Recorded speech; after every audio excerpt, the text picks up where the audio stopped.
So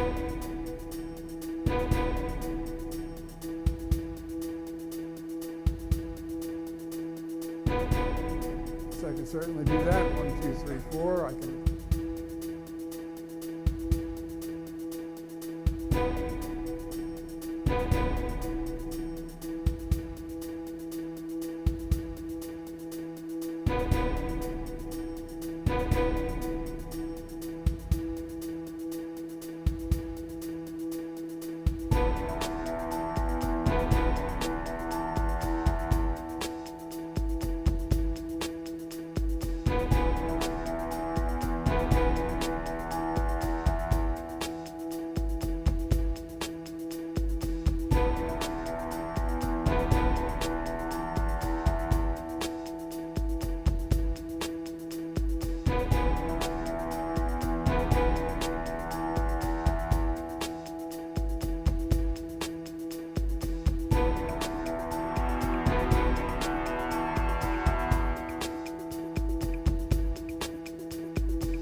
Good evening, Falmouth, and welcome to FCTV's live coverage of election night. I am Falmouth Enterprise columnist Troy Clarkson, and I am thrilled to be joined here in the studio for the first time by WCAI reporter and producer Gilda Geist. Gilda, welcome. Thank you so much. How's it going tonight? It's going great. It's going great. So over the next hour, we're going to bring you live coverage, results as they come in. We will have some of the candidates here live in studio and ask them questions about the campaign. You know, before we get started, Gilda, I think we can call our first race of the night. You heard it right here on FCTV. Just as the polls closed, I think we can call a victory for moderator David Vieira. I think that's safe to say. So David Vieira is on the ballot tonight. He is unopposed in his quest for another 3-year term as moderator. David also serves as our state representative. Little trivia here for you. David was the youngest ever elected moderator here in Falmouth more than 20 years ago and continues to serve honorably in that role. So Gilda, we have a few contested races on the ballot tonight. 3 people vying for 1 seat on the select board, 4 people vying for 3 seats on the school committee, and several contested town meeting races. So it's been a fairly active campaign. We're grateful to have all 3 candidates for select board here with us this evening. But your thoughts on being here on election night? Yeah, well, it's exciting. Hopefully we're going to get some results later and find out who will be our new select board member and who will be our 3 new school committee members. And what's interesting is the select board race, we don't have any incumbents this time. So it's kind of an open field. It'll be interesting. It is, and 3 great candidates, I think, who have really spent their time trying to get to know the voters in town. Now, I know you've had the opportunity as a reporter for the Enterprise, who just joined the staff at WCAI, to be involved in local politics and talk to some of these candidates and understand the important issues in town. So you've actually been right on the front lines of this election. I suppose so, yeah, especially school committee. Any school committee members and candidates will probably remember me from those meetings, so I will be interested to see which of you end up on the ballot. And it's been really interesting to get to know these candidates and see how they, want to bring new ideas, fresh perspectives to these important committees and boards. So speaking of school committee, there is also a ballot question on the ballot tonight. There is what's called a debt exclusion, and we'll get to that a little later. But there is a question about an exemption from Proposition 2.5 to fund a roof at the North Falmouth School. So we will talk about that a little later, and we're thrilled to have in studio school committee member Melissa Keefe, who's been serving for a very long time. So lots to offer on this ballot. I did vote early this morning at about 7:15, and Town Clerk Michael Palmer, who will join us live in just a few minutes when the election results come in, was at the high school when I voted. He said that there were about 3,000 people who voted early, either by mail or took advantage of the early voting. So that's really sort of changed the face of elections and trying to predict who the winners are going to be. But I think it's given voters an opportunity, made voting more accessible, which I think is always a good thing.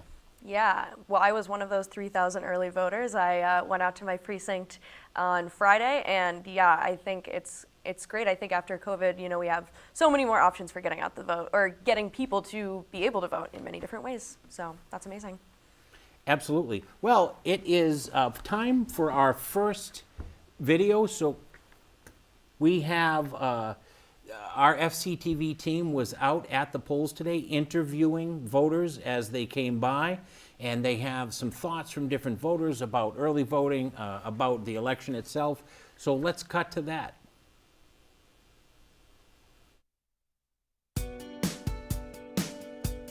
Hello, my name is Fred Wadsworth. I've been a resident of Falmouth since 1973, and I'm out here voting today. Nice day. Hi, I'm Jen McCarthy, and I live in East Falmouth.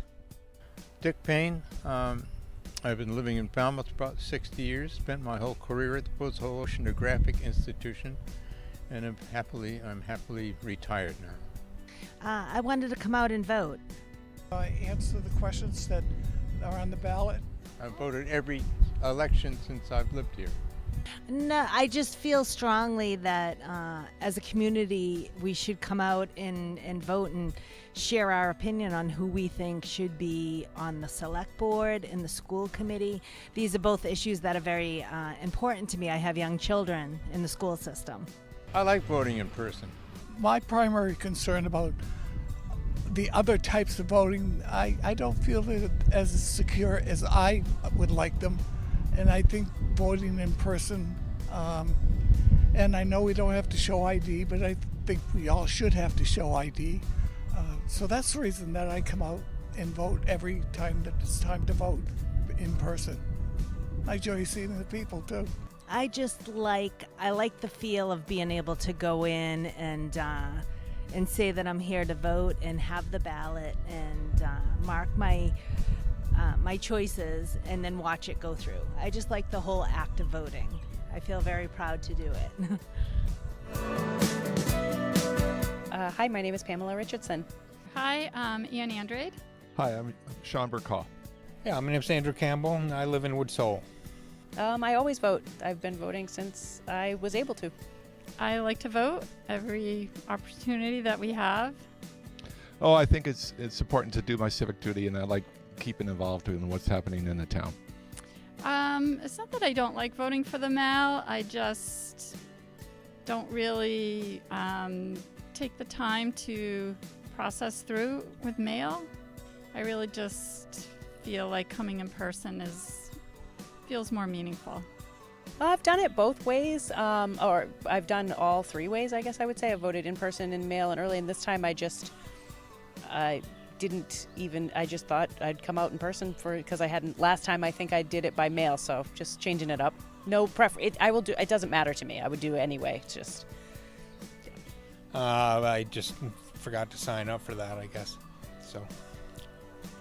Again, I feel like sometimes I'm out of town and have to vote by mail, but if I'm able to, I like to come in person. It just feels more connected and like I'm mostly connecting better with the political process. I'm Bobby Frijon. I'm 19 years old and I'm from East Falmouth. What brings me out to the polls today? I don't know. I guess I like voting. It's nice to know that my voice is heard, and especially in an election as small as this, I feel like my vote really counts. Why do I like coming in person and don't vote mail in my ballot? I don't know. I guess it's nice coming in person, and it's easy for me because I can. Hi, my name is Mike Bullard. I own Dogs and Hogs in Falmouth. Hi, I'm Gary Brightboard. I've been in Falmouth for 20 years, full-time here the last 3 years. My name is Joe Futrell. I live in Falmouth near downtown, and I work for Woods Hole Oceanographic. I'm running a write-in campaign for the 2-year term for Precinct 2, so I wrote my name in for that. Wanted to make sure the school committee and the select person, those two I was focused on. And then the municipal light board, or the one that is in charge of trying to bring fiber optics to Falmouth. I was also very much interested in that. Affordable housing, making sure it's available to people who need it. And the one thing that I would like to see the candidates do in their elections is to go to the businesses and introduce themselves. Because 9 times out of 10, you go into the ballot, and you don't know half the people. Now, in your precinct, you should know your precinct people. But as an overall town committee members and people who are on the ballots, business owners see customers, they can talk to customers and have a better understanding on what their views are and what they're running for. I just like the act of going in and voting as a physical activity. I did vote during COVID. I did do the mail-in ballot, but I prefer when able to vote in person. I voted in person. I usually vote in person, and that's usually because I'm disorganized and I leave things till the last minute. So I did that today too. I actually got a reminder from someone saying, voting day is today, and I had, it had slipped my mind.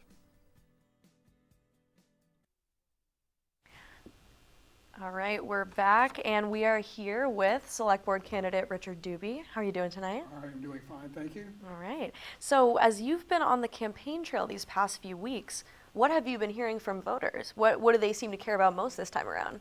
I think voters care about what the big issues have, as they've been explained at the different functions.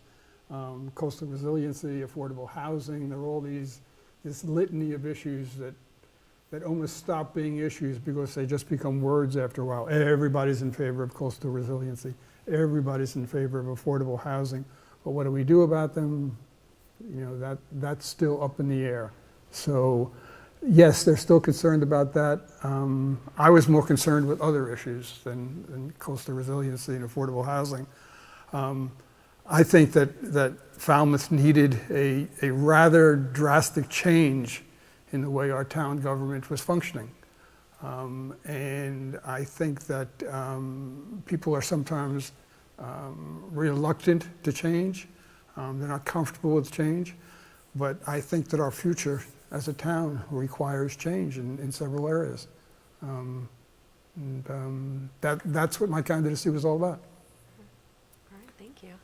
Richard, I enjoyed attending the League of Women Voters Candidates Forum and listening to you and the other candidates. You certainly, I think, are unafraid to share your opinions, which I think is critical for a healthy democracy. And you have an interesting perspective because you've lived in other places, including places where affordable housing is even more of an issue than it is here, if that's even possible. Yeah. So just introduce yourselves again, I think, to our viewers and talk a little bit about the journey that brought you here to Falmouth and why being involved is so important. The journey, okay. The journey started in Brooklyn. Let's face that. That's where I was born. But I came up here in 1963 to attend Northeastern. I wanted to play hockey for them. I didn't make the hockey team. I did not conclude my education at Northeastern, but left after 3 years and wound up working for the government in Southeast Asia for 14 months with the wonderful tours of Vietnam, Cambodia, and Laos.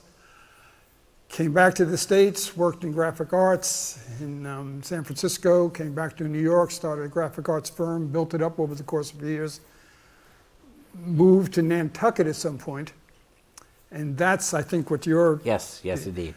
Nantucket is the petri dish for all the problems that we have here. You can study them right there. Affordable housing is non-existent in Nantucket. They've lost neighborhoods. We're talking about coastal resiliency. They had to move the light tower about 100 yards back because the land was just falling off. So all those problems were there, and they had the money to address it and couldn't.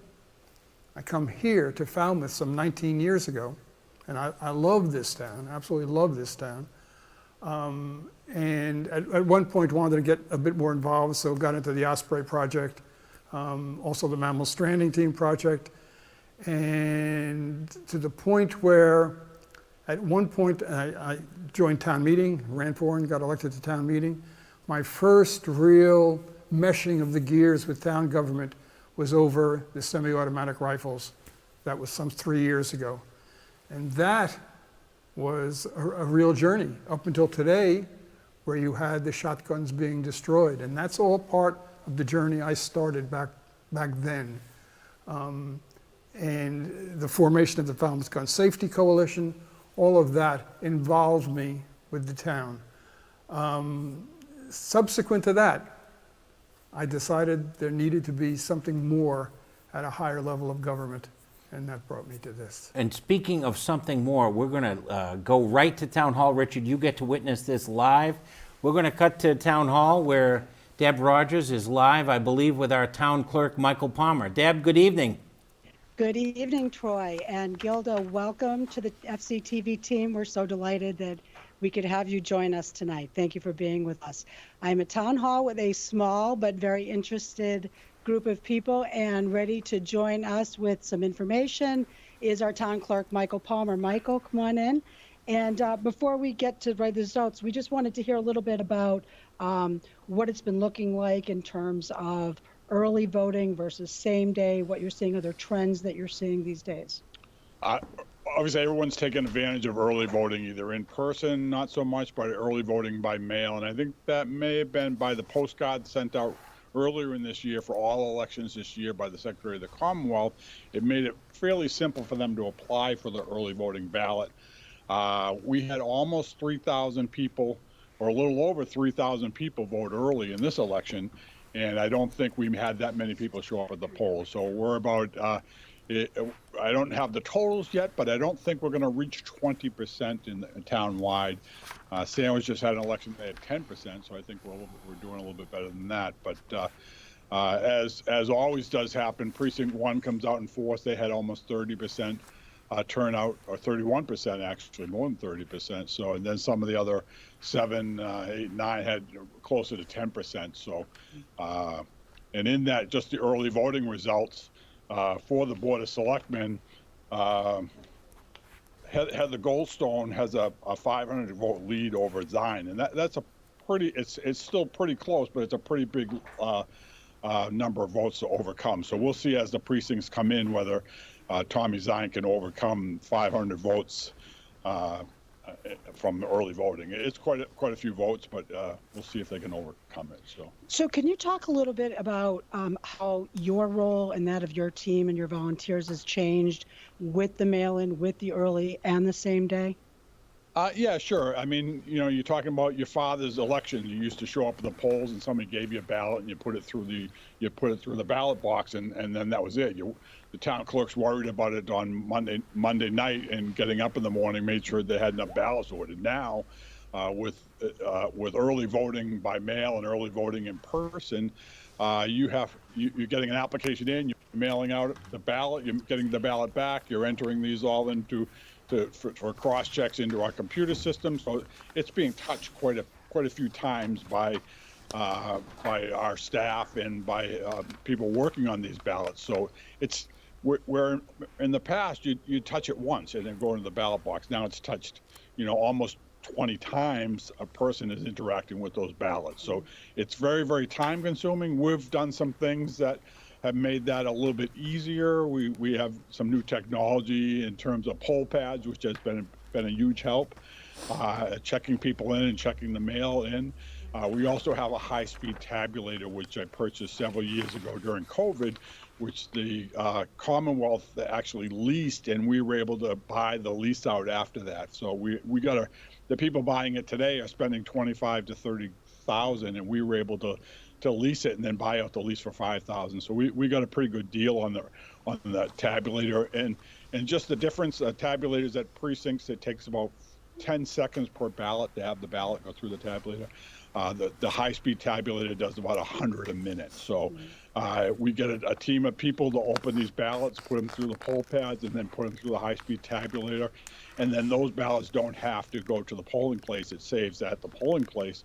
But I think it's switched people. I haven't seen an increase in, maybe we don't have enough data yet to see an increase in actually voter turnout by voting early.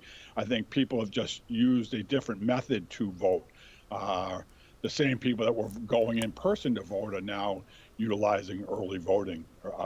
And I would like to see data where we have a larger increase. You know, a 15 to 20% in town elections is not a great turnout, but that's been pretty consistent, depending on the races, depending on what's on the ballot.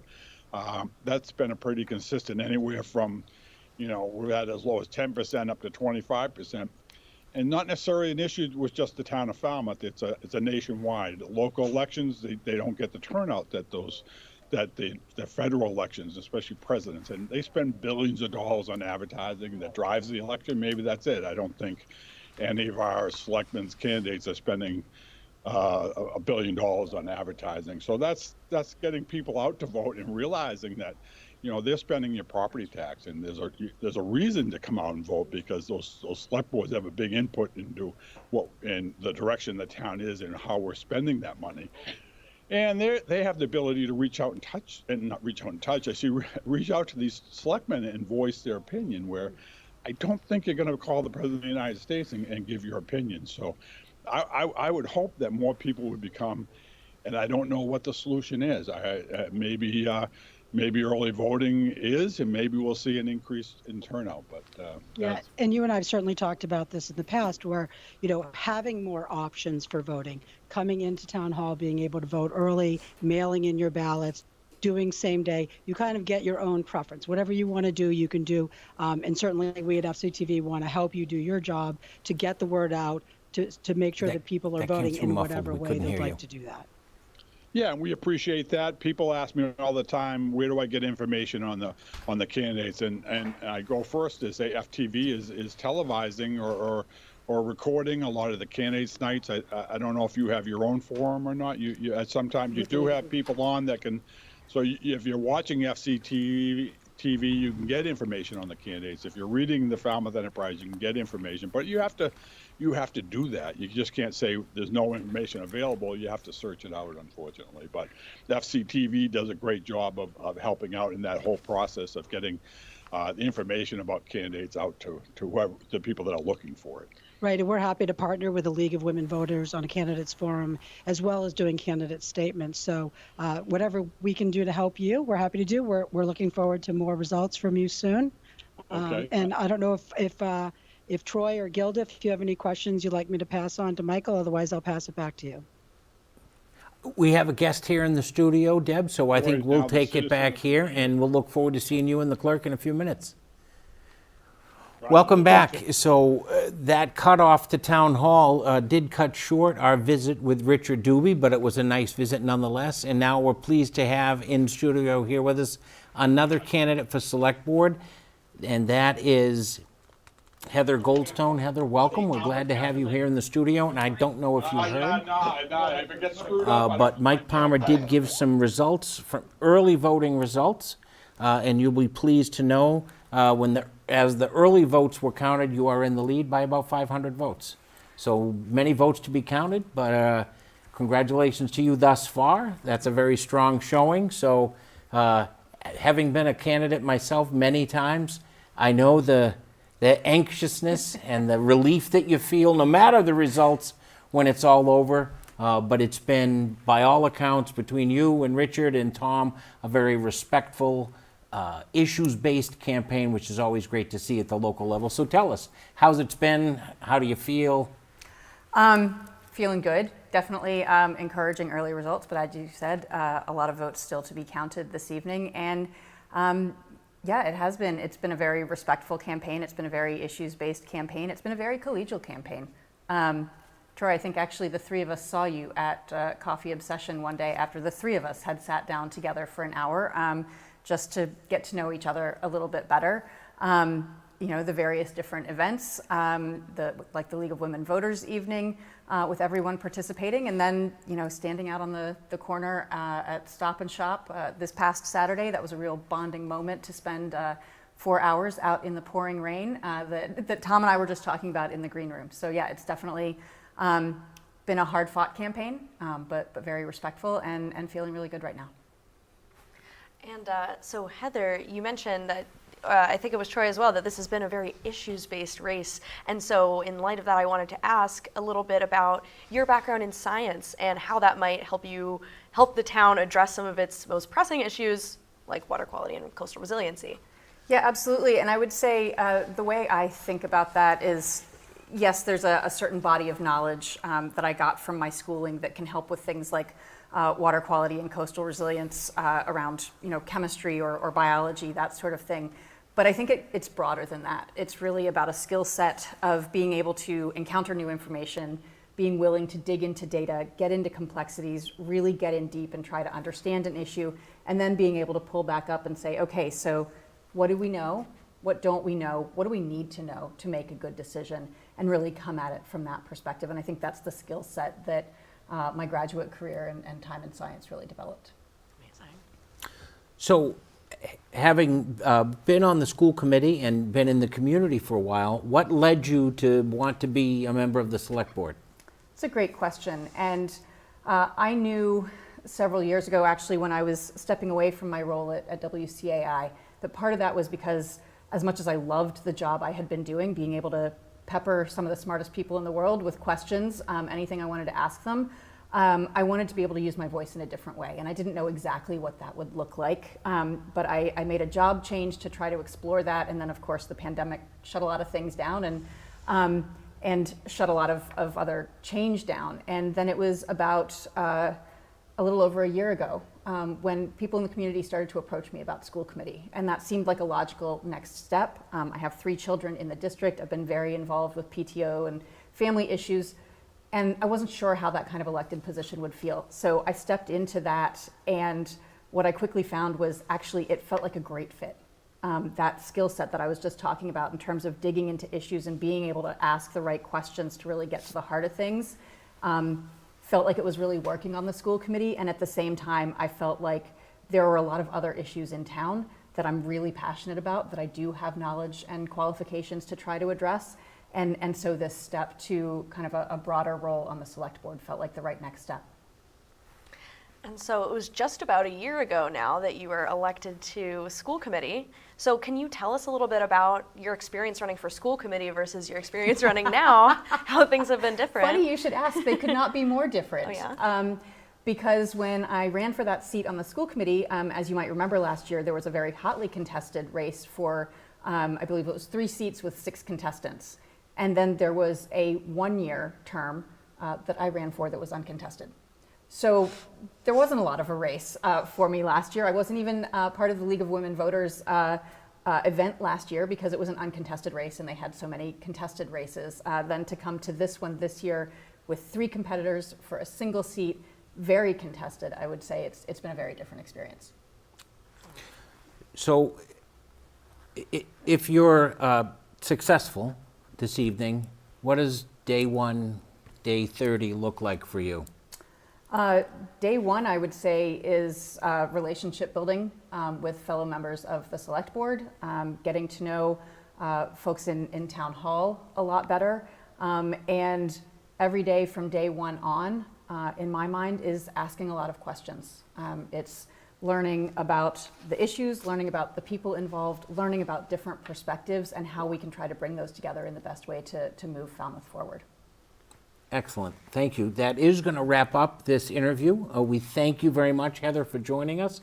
We wish you the best tonight and in the future, and thank you for joining us. Absolutely. Thank you for having me. Thank you. We do have another wonderful video prepared by our FCTV staff. One of the great things about this election night show is all of the work that goes into producing the show and these videos to provide you the perspective from the voters out in the field. So let's see another video. Thank you. No, I feel we really need to do it. We got to keep our schools in good shape, and the roof obviously needs replacing. So, and that costs money. Well, I don't really feel strongly one way or the other, but you know, it's probably a good idea to give them a new roof. I do think so. I voted for it. Yes. Well, to answer the questions that are on the ballot, and in particular about the North Falmouth School, the roof replacement, of course that needs to be done, even if we're doing the 2.5 override. It's necessary.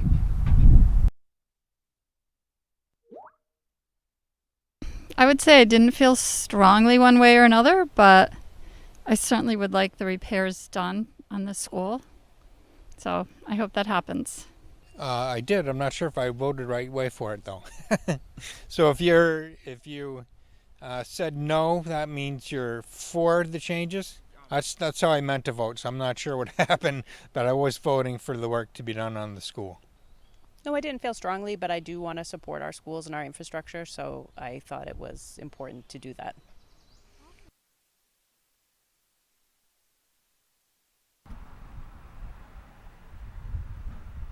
The ballot question about the roof repairs in North Falmouth, I guess I didn't feel too strongly, but I think it's good to put money towards education, and I always am in favor of supporting kids learning and giving them the best resources available.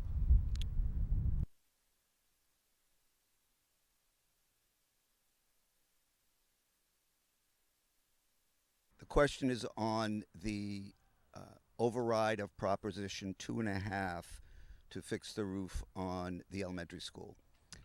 Our kids are way out of school, but I feel very strongly that we need to support education, and I believe this is a ballot question that needs to be approved. So I did vote for it.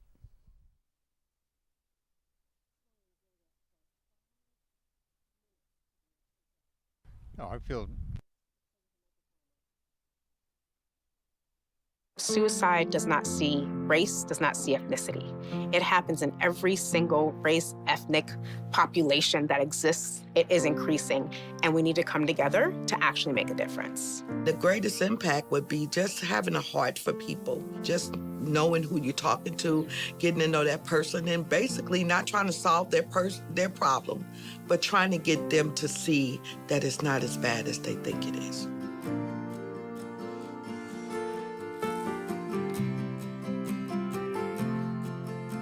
In 2005, the National Suicide Prevention Lifeline number was initiated. It was the idea of a man who actually lost his wife to suicide after she was dealing with postpartum depression. And it was his vision that people would not have to search for the local number in their community to call. 988 is built on that same foundation. So now the big thing that we all have to remember, like when we're providing services to folks in crisis, is that crisis is completely self-defined. If you're wondering if you should call, you should probably call.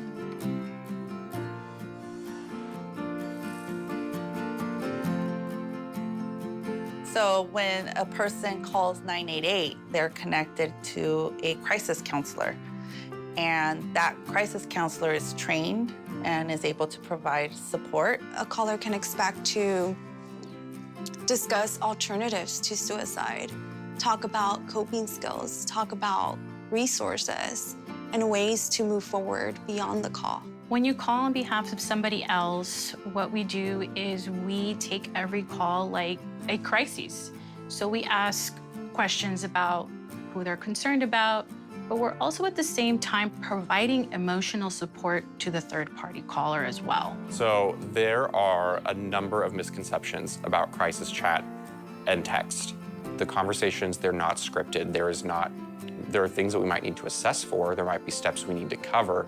But the conversation itself has the potential to be just as authentic, just as human between two people as any other medium for communication. When people are having one of the worst days of their life, they can call us, they can chat, they can text. And when they come out on the other side, they're feeling better. Life is hard. Being a human is hard. And we all go through things and struggle. And if in my job, I can provide one person with a safe space to talk and get the support they need, then that's a great job for me that day. So. There is a lot of people out there that are struggling with suicidal thoughts and that are struggling with suicidal behavior, that are struggling with hopelessness and depression and anxiety. It is normal. And you don't have to feel ashamed for having those experiences, and there is help available.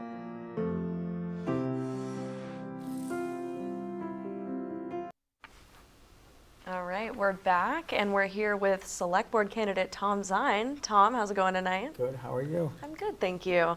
And so, how has the campaign trail been for you so far? Busy. We've left no stone unturned. We've worked hard every day leading up to this moment, so we're excited for the results. All right. Yes. And so can you tell us a little bit, what would you say is your top priority if you win tonight? Definitely affordable housing, workforce housing, attainable housing. That's our top priority. It's a regional issue. It's a national issue as well. Tom, as you know, I'm sure you saw them outside. We had both Richard and Heather here in the studio before you.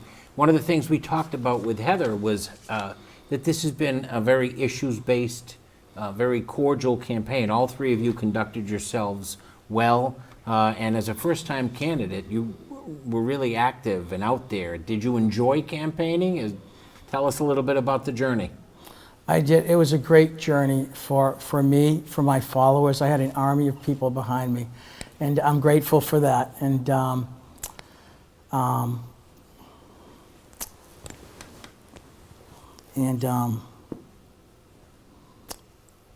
I met. So for me, it was really all the professionals I met and talked with. Every board, every committee I sat on, just amazing people, smart people, intelligent people, kind people, funny people. It was just, this is probably one of the best journeys of my life. Like I say, win or lose, or it's win-win, because I threw my hat into the ring. It was one of my best journeys of my life, I have to be honest with you. The wonderful people I met along the way. Amazing. And so you speak of your followers. A lot of them know you from, of course, being a Falmouth local, but also they know you for being outspoken on the affordable housing project, the Easterly. And so I was just wondering, could you say more about your ideas for affordable housing solutions for here in Falmouth? Well, I know we talked about it in the paper. First of all, maybe tax incentives for people who have homes to inspire them to rent them out, long-term rentals. I talked about Mr. Cod. I love that idea. I love the fact that we will put this existing or any new housing where there's already existing infrastructure. That's important. And the other thing I talked about was partnering. Partnerships between the 300 Committee, CPC, or 300 Committee, and the Falmouth Housing Trust. And I'm sure there's other partnerships out there that we haven't discussed yet. Tom, I know, having known you for some time, you have a long history of community involvement here, not only as a public servant, as a police officer and an Army helicopter pilot, but as a coach in the town. We had an ability to have a conversation earlier today, and you really equated politics with sports and coaching. Talk to us a little bit about that, about your outlook and how, whether successful or not tonight, you view this experience. Yeah, I mean, that's what I would tell all our players. I mean, you win. I mean, obviously, any battle you fight, you hope to win.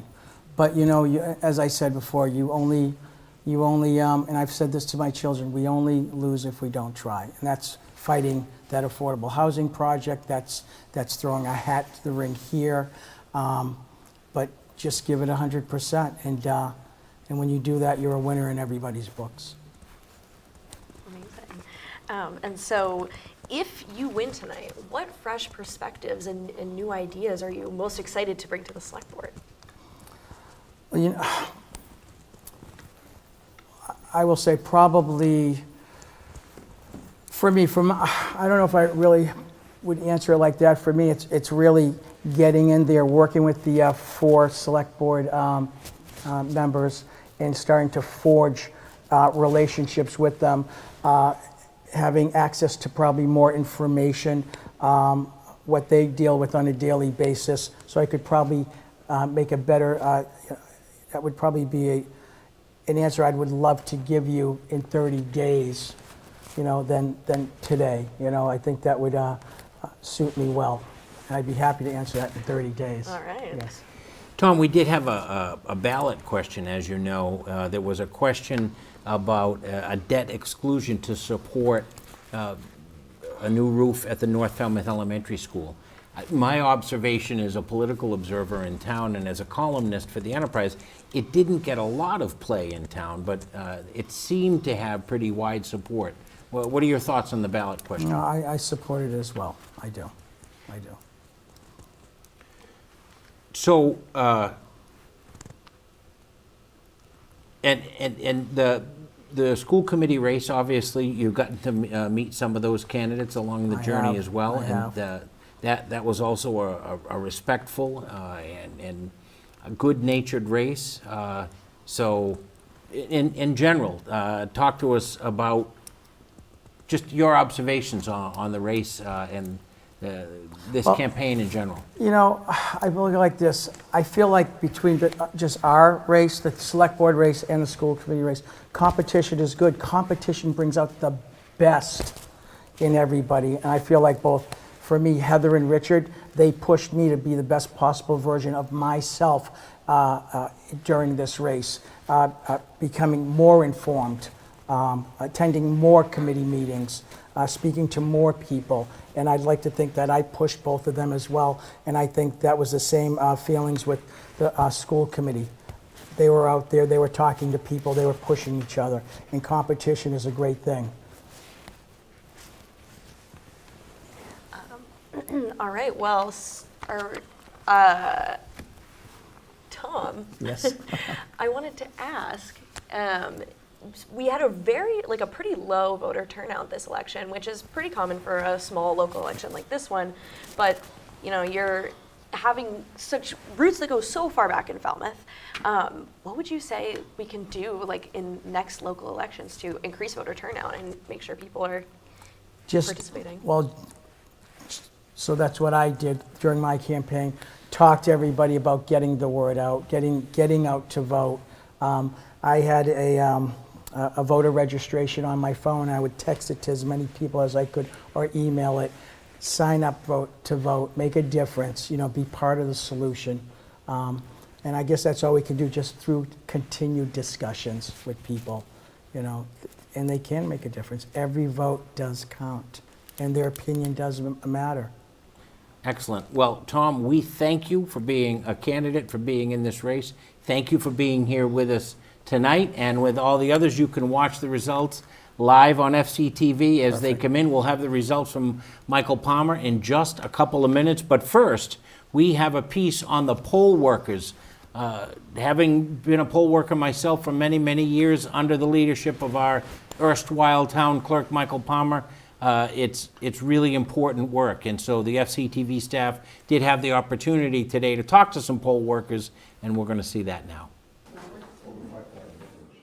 Early voting in person and early voting by mail have really changed the complexity of running elections, and it's quite a process.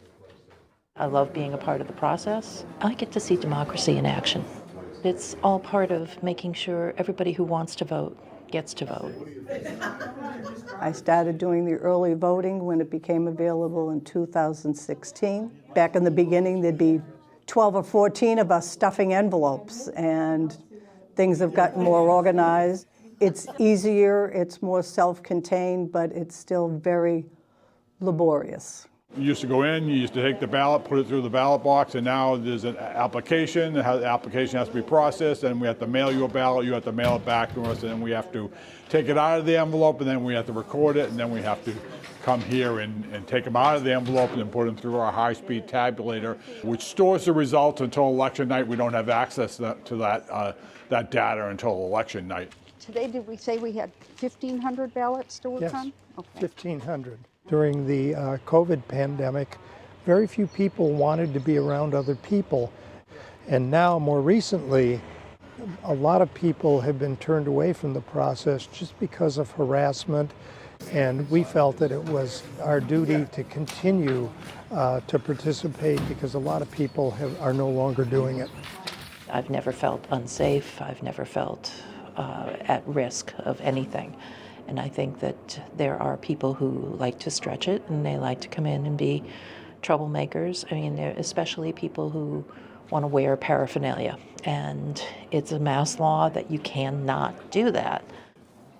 I just love seeing what they care to vote on, what they don't vote on, and also how they vote. One person would show up and hand in his or her ballot on the day of the election, even though they could have brought it in earlier, but they don't believe it's real unless it's that day. Or some people still can't do a mail-in. They think the only way to really vote is to be here and do it in person. We don't see any kind of concern doing early voting. We help them as much as we can, and they leave with a smile. There's not enough data on it yet. Early voting is still in its infancy, but hopefully it'll impact the turnouts, especially local elections where we typically get lower turnout. But I'm hoping that this year we'll see a higher turnout because of the availability of early voting by mail and early voting in person. I worked in a grocery store, that's how I get this talent. Okay, well, we're back live here in studio on FCTV live election coverage. I'm Troy Clarkson here with Gilda Geist. We've had all three select board candidates here chatting with us tonight about this campaign. We will have final results from town hall in just a few minutes. But in the meantime, Gilda, this gives us an opportunity to talk about the election.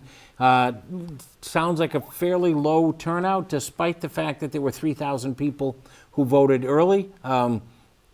The ballot question seems to have pretty wide support, so I don't think it brought a lot of people in.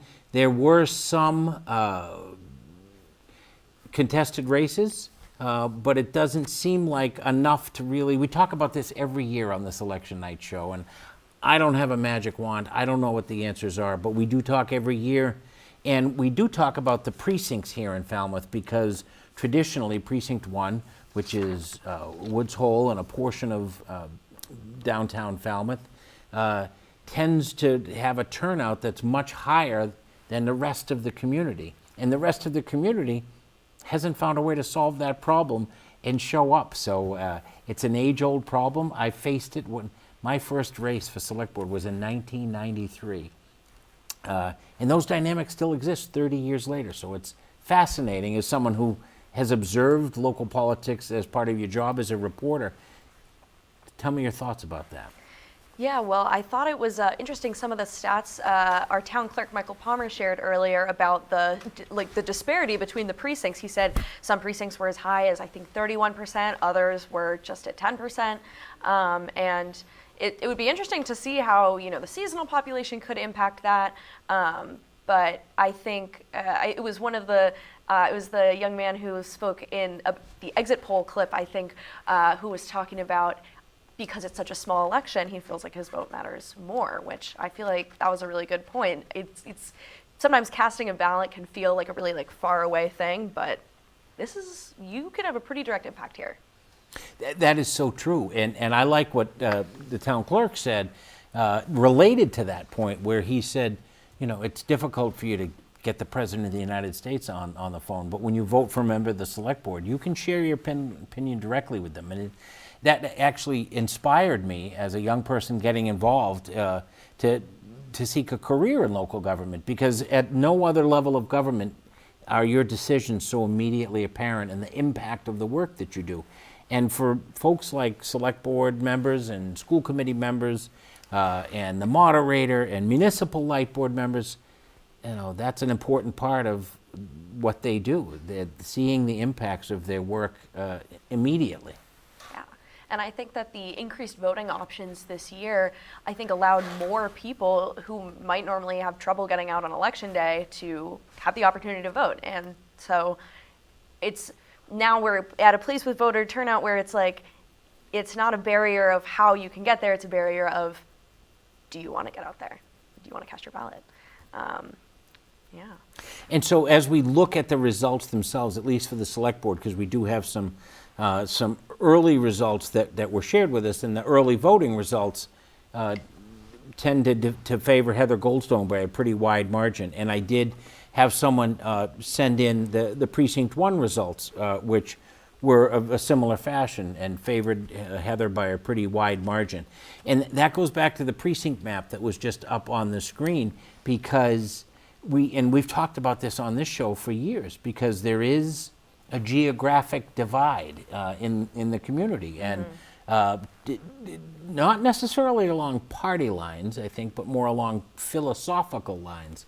And people vote for different reasons and support candidates for different reasons. And it's always fascinating for me to look at how different candidates gather support from different geographic areas in town. Yeah, and I mean, Heather earlier was talking about a lot of her, Falmouth roots being in Woods Hole, with having been at CAI and having done, I think now she is at Woodwell, and this is an area where I would expect her to have received more support. And since Precinct 1 is the one that has typically the higher turnout, I think that is going to be kind of a bellwether for what's going to happen the rest of the night. But we have to wait to see what the results say. And you never know. I think I was chatting with someone about this earlier today. I know of only a couple of candidates in the last 30 years that have been able to get elected in a select board race town-wide without carrying precinct 1. And you're sitting at the table with one of them. So it's a rarity that happens, that you can be successful town-wide without winning precinct 1. And I think in a low turnout election like this, for that to happen, we'd need to see, and that's a great map there, so 7, 8, 4, and 9, which are East Falmouth and Hatchville and Morquoit there, need to see a real high turnout to be able to overcome those numbers in precinct 1. And again, we talk about this every year on this election night show, because every year precinct 1 turns out, and those folks deserve tremendous credit, because if 30, 40, 50, sometimes 70 or 80% show up, and folks in other areas of town don't, well, then the folks that don't show up really can't complain about the results. Very true. And when you have something like, you know, this ballot question, that is one where, yeah, it's not as controversial maybe this year. It's still, you know, people making decisions about how they want to be taxed and how they want to spend their money. Absolutely. So I think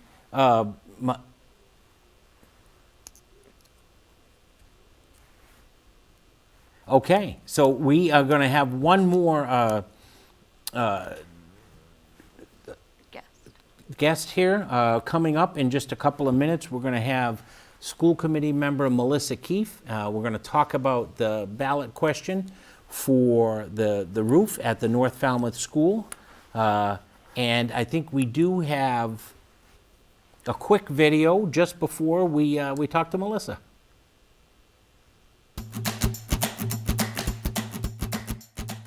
This message is from the U.S. Department of Veterans Affairs.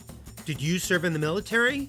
If so, you can obtain a free lifetime pass to more than 2,000 federal recreation sites. These sites are located across more than 400 million acres of public lands, including national parks, wildlife refuges, and forests. The lands host activities to fit any lifestyle: hiking, biking, fishing, camping, and much more. Gold Star families are also eligible for these free lifetime passes. Plus, they cover entrance fees for a driver and all passengers in a car, or up to 3 additional adults at sites that charge per person. Obtaining one is easy. Just go to the National Park Service website, nps.gov, or the National Park Service app.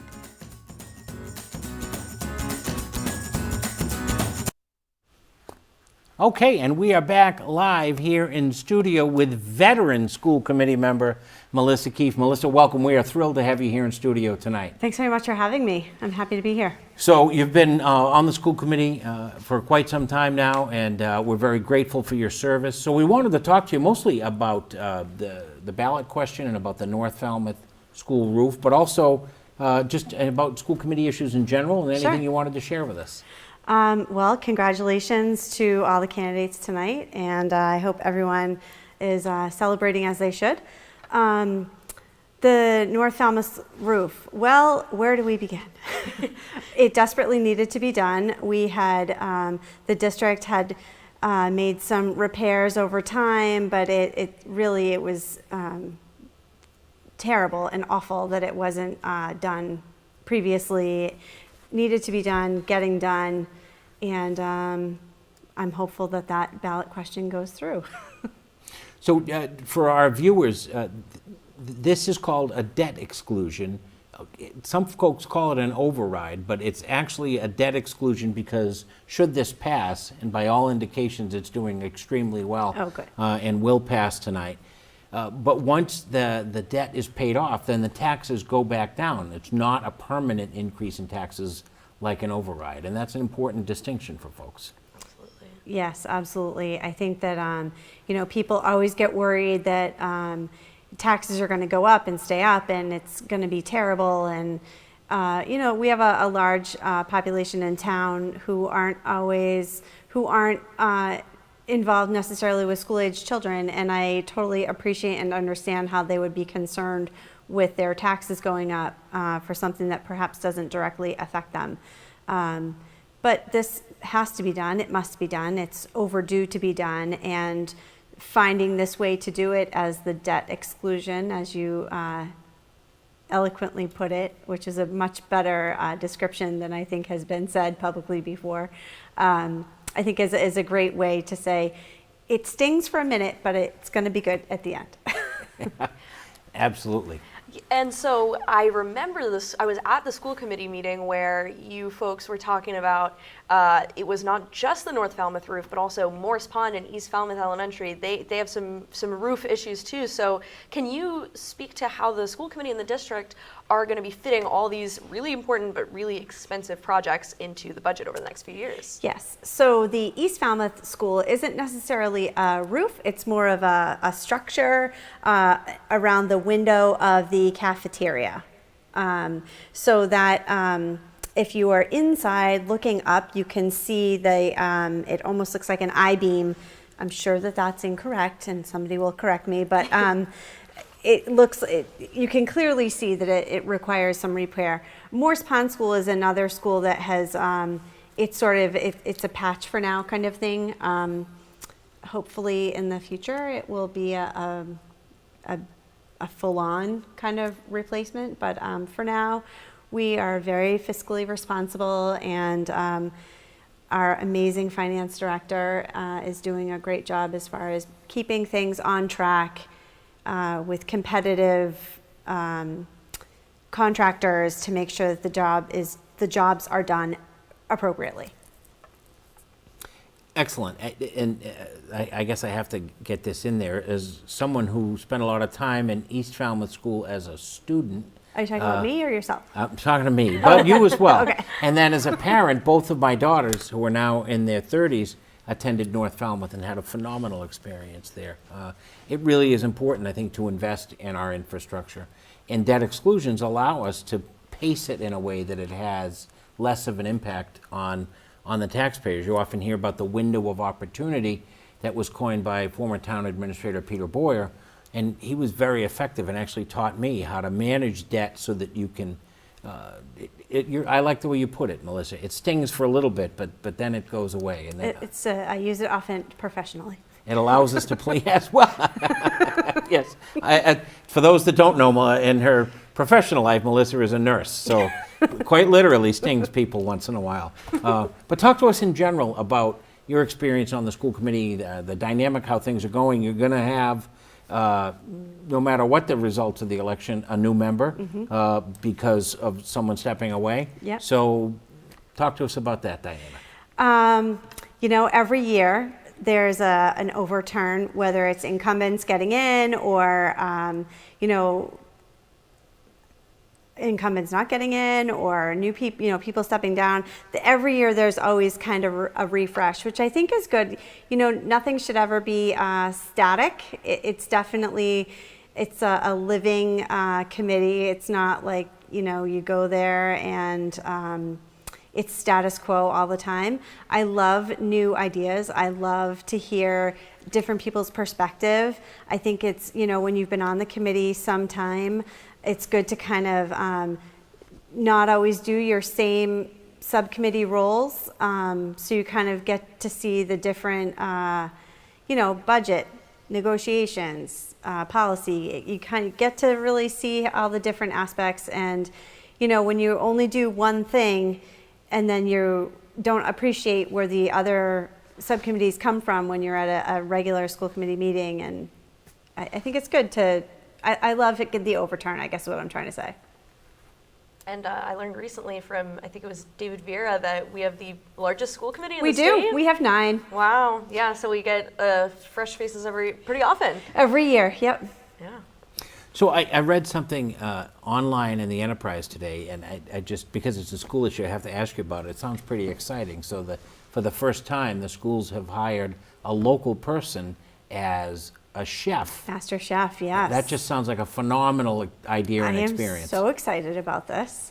We, with the federal dollars that districts across the country have received, they are able to do some unique things with not just feeding children, but just the whole dynamic and the concept of how we are feeding students at school. And as I think society knows, we're not just mac and cheese lunches anymore on the tray and fried fish on Fridays. We're giving, students are getting breakfast, they're getting snack, they're getting lunch. Oftentimes they're getting snack in the afternoon, and sometimes, in some cases, they're getting meals over the weekend or vacations, which is wonderful, and I'm grateful that we are able to provide that kind of thing. The Master Chef came from, again, our finance director and our superintendent were able to figure out a way to use some of the federal dollars, because we had this money banked, and then the federal government said, you kind of have to spend it down, but you can only spend it down by these things. I know that it would be obvious to do these things, but we really are, categorizing you to spend it these ways. So we found this way to find a master chef that would be able to help with that and ultimately help our district and feed our kids. And the way the job description was written was to also incorporate some of our local farming, and we're already doing the composting at the school. So it's not just a chef somewhere not really taking part in anything and trying to get the best deal from the big box distributor. This person is really getting out into the community, engaging the students, engaging the community, getting resources. We have gardens at our schools, we have greenhouses at our schools, and we have composting, and it's all the whole cycle of it. So I'm very excited. It was announced today who it was. I'm super excited for her, and I look forward to that journey. And selfishly, I'm happy that my kids are a part of it. I look forward to maybe visiting the schools for lunch one of these days sometime Anytime. soon. We do have to cut to town hall for some results. Melissa, you're welcome to stay here with us. We really appreciate you coming in and sharing some time with us. But I think, Debbie, we have you back at town hall for some final results. Well, Troy, we're not quite there yet. We're getting very close. The last of the precincts, 5, 8, and 9, have come in. They're being tabulated now, so we expect that it won't be very long now. But we do know from the precincts we have that Heather Goldstone has continued her lead. I also just wanted to take a minute. We're talking about people running for local elections, putting themselves out there in the community. So I didn't want to allow this moment to pass without congratulating you, Troy, on being the Falmouth Citizen of the Year for 2024. So congratulations on that. Thank you for putting yourself out there in our community as a former select board member, as a board member of numerous nonprofits in the community, and lending your voice to making our town a better place. Well, Debbie, thank you. Thank you very much. And it's been my honor to be part of this wonderful community and moving it forward. And part of the solution, as we like to say, for many years. As I was discussing with Gilda earlier, my first run for a select board was 1992, and that was not an election I won, but came back the next year and was successful. And here we are 30 years later. Can you give us any idea, Deb, on the results on the ballot question thus far? It sounded like the results that we had, that we were looking at, it was trending very positively. So I do not have those yet, although I have some people around me that might be able to provide me some results. Nope, maybe I don't yet. As soon as we have those, we will let you know. And I think we're not too far away, but not quite there. Again, just 3 precincts left, and the ballots, everything's here. They're being tabulated, so I don't think it's going to be too much longer, but we don't quite have those yet.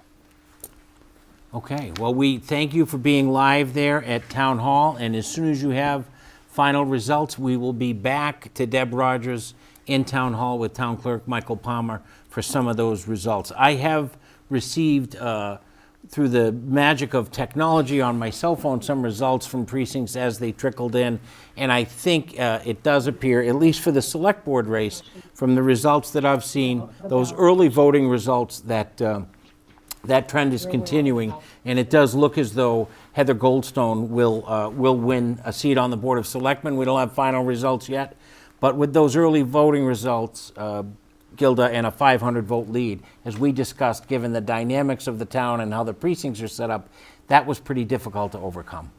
Yeah, it seems like that precinct 1 ended up probably, we'll see, being the predictor. But I'm very curious to see who will make their appearance in the next select board meeting as the newcomer. And so we will have those total results in just a minute for you. There were other contested races on the ballot. Of course, we discussed briefly with Melissa Keefe from the school committee. There were 4 candidates for 3 seats on the school committee. There were other races for library trustee, planning board, municipal light board, and housing authority, but no contested races in any of those slots. Some precincts for town meeting did have contested races. Others, they were less than the requisite number of 9. And so I think democracy is alive and well in Falmouth, Gilda. We did have lots of contested races, but still some that went uncontested. And, I think we have about 1 minute, folks, until final results. So that in that 1 minute, I think, my observation, I think social media has changed for a lot of people the willingness to get involved in politics, because people mistake a tweet or a Facebook post for civic engagement, and they hide behind the keyboards, and it's not always positive. Yeah, it's actually true. You can post on social media and go vote. You may not think that's possible, but it is. And, that you can do both. Facebook, I think they, even put reminders for Election Day, probably not an Election Day this small, but sometimes social media can be a good way to even keep up with elections happening. If anyone spent any time in fabulous Falmouth the past few days, you definitely know there's an election today. So. Right. And so, that's a good point. So social media can be very beneficial, but in other ways, I think it in some cases it scares people away from being engaged and involved. Totally. Because they don't want to put up with that negativity, and that's unfortunate. So we're just a few seconds away from going to Town Hall for final results here on Election Night 2024 here on FCTV. I am Falmouth Enterprise columnist Troy Clarkson, along with WCAI's Gilda Geist, and we've been bringing you results and candidates and commentary since the polls closed at 8 p.m. So it looks like, let's go back to the ballot question for a second. I did, again, get some results trickling in on the phone here, and every precinct that I've seen reporting in, the ballot question was passing with a pretty wide margin. So it looks like the results of that are going to be very positive for that roof at North Falmouth School.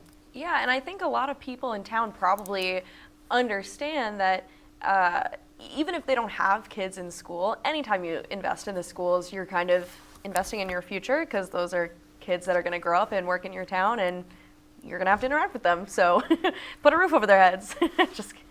Anyway. Results coming soon.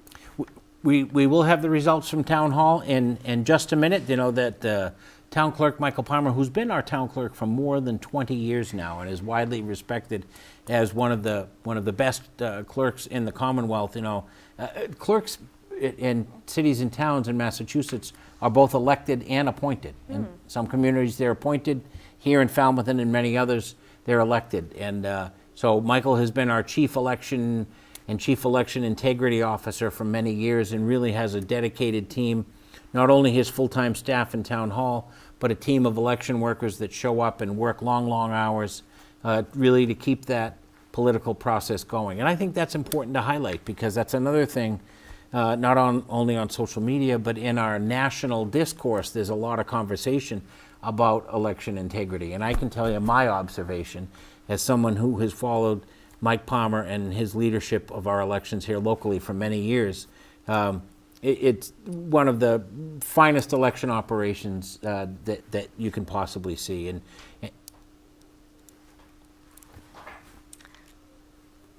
okay, I think we have one more quick video that we're going to take a look at, and then we'll have election results. This message is from the U.S. Department of Veterans Affairs. Do you want easy access to VA Online, as well as other government websites? then login.gov is the way to go. Login.gov is a U.S. government service that provides seamless access to government websites.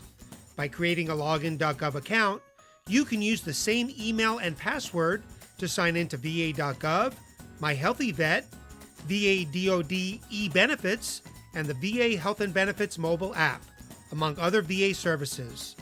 Login.gov also allows you to securely sign in to USA Jobs and TSA PreCheck, and to apply for SBA small business loans and disaster assistance. One login, many resources. To create a login.gov account. Hi, I'm Mike Richmond of the U.S. Department of Veterans Affairs with information on an important free resource for veterans, the VA Health and Benefits app. The tool is like a one-stop shop for veterans. It allows them to view or cancel VA medical appointments, send and receive messages from healthcare providers, and download VA benefit letters to provide veteran status or disability payments. Veterans can also manage existing VA claims, find the closest VA medical centers, and get quick access to the VA crisis line. You can download the Health and Benefits app on your iPhone or at the Google App Store, or wherever you normally get your mobile apps. If you already use this app, please share your feedback on your phone's app store. That's the VA Health and Benefits mobile app. I'm Mike Richmond.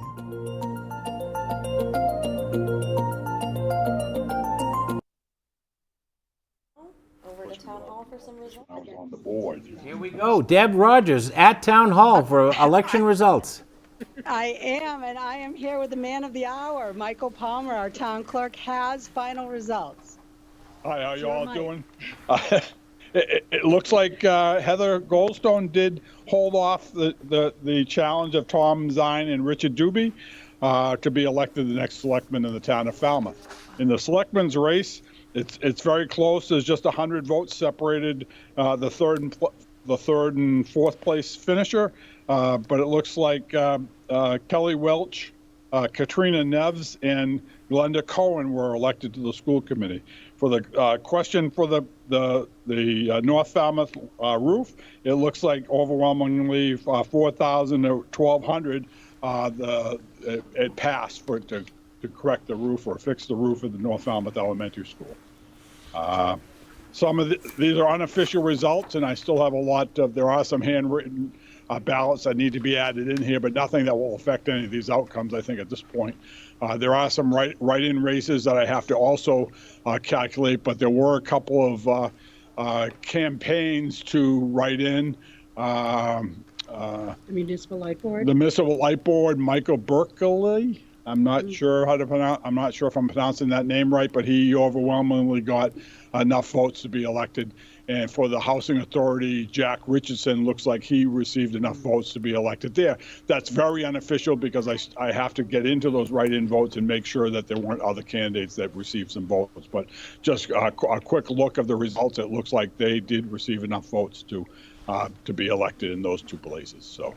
And Jack Nicholson bringing in the next generation of voters, young man. I don't know him. I understand he's a young gentleman, and that would be good for the Housing Authority to get some younger person on the Housing Authority board. And it's an important board, and they seem to be in flux lately, so hopefully he'll stabilize that a little bit. Well, we appreciate your time. We know that you have a lot going on, and we appreciate you making time for us. All right. As always, I'm happy to do it for FCTV. It's great coverage of the election, and I appreciate your efforts in that respect. So. Thank you, Michael. All right, have a good night. And there you have it from Town Hall, the final, well, not the final, but the unofficial results from our town clerk, Michael Palmer. Debbie, thank you so much. We appreciate your live coverage. We appreciate you bringing us those results. So for the contested races, Heather Goldstone will be your newest member of the Select Board. And for school committee, the contested races there, Kelly Welch, Katrina Nevin, and Glenda Cohen were all successful. So one of them obviously will be returning. Kelly Welch will be returning to the school committee, and new members of the school committee will be Katrina Nevin and Glenda Cohen. I do have some unofficial results here for Select Board, so it looks like the final numbers, Heather Heather Goldstone at 2,887, Tom Zine at 2,038, and Richard Doobie at 569. And because FCTV is always dedicated to bringing you the most updated information live here in studio, we actually have back here in studio with us victorious candidate and newest member of our select board, Heather Goldstone. Heather, welcome back and congratulations. Thank you. Thank you so much. So I guess now the question we asked you about day one was important, because now you really got to think about it. It's real. Yes. Although I can't say that it feels very real at the moment. It feels quite the opposite. It's really exciting, and I'm excited to get to work. I've had some great conversations with, I guess I can now say, my fellow members of the select board over the course of the campaign. And I feel like there are foundations there for some really good working relationships. I think we've got some really exciting projects and reports kind of feeding a lot of our processes. The housing production plan being approved, waiting for approval with the state. The short-term rental working group that's underway. We just had this great event at the library a couple of weeks ago, kind of resurfacing our coastal resilience plans, and I think all of those conversations are really ripe to move forward, and I'm excited to start doing that. I guess we always say this at election time, but I think it's true. This time in our community, I've said for a while now, the next 5 years in this town are going to determine the next 100 years in this town. So you're taking a seat at a critical time. I know you've described the issues that are most important to you, but how do you get to work on them now?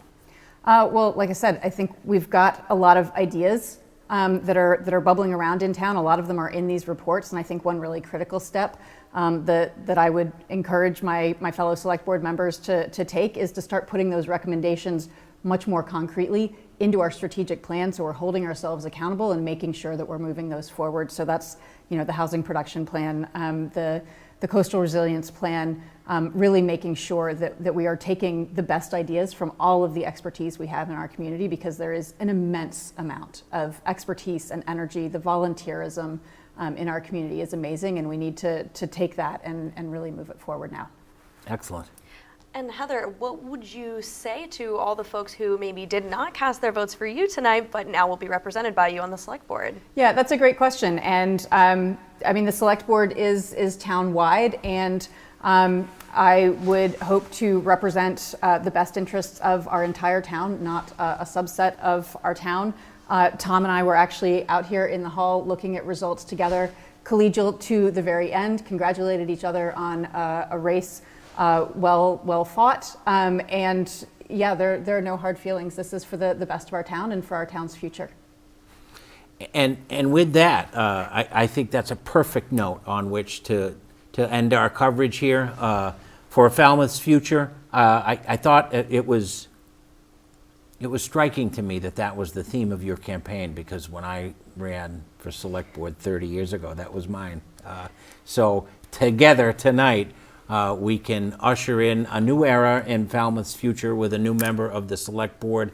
I want to congratulate you, Heather, and congratulate your fellow candidates, Tom Zine and Richard Doobie. As we said, with all of the candidates here in studio, it was a respectful, issues-based campaign, and there's really nothing more that we can ask for a local campaign. So you all did the community proud and all deserve our admiration.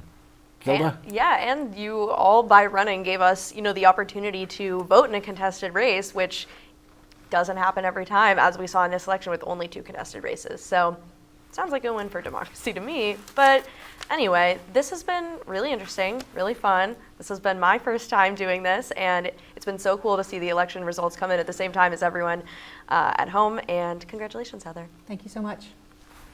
I am Falmouth Enterprise columnist Troy Clarkson, here with our newest select board member, Heather Goldstone, and WCAI's own Gilda Geist. Thank you for caring enough to tune in to live election coverage here on FCTV, and we will be back. If it's election night, it's FCTV. Thank you.